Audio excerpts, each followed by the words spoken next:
Welcome to చిక్కమ్మ కథలు. నేను ఈరోజు ఒక స్టోరీ చెప్పబోతున్నాను. ఆ స్టోరీ పేరేంటంటే కాకి రాయలు. ఒక కాకి ఉండేది.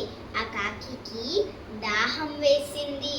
నీళ్ళు ఎక్కడన్నా దొరుకుతాయేమో అని కాకి వెళ్ళింది.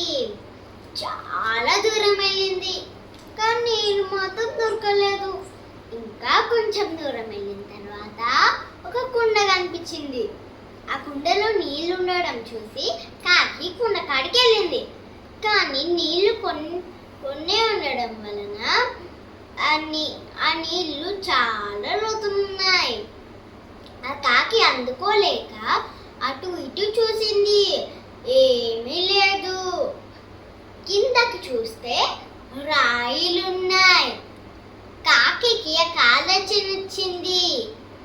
రాయిలేసి ఆ నీళ్లు పైకి తెద్దామని ఒక్కొక్క రాయి వేస్తూ ఉంది. ఆ నీళ్లు పైకి వస్తూ ఉన్నాయి. అలా కాకి నోరు వరకు వచ్చాయి.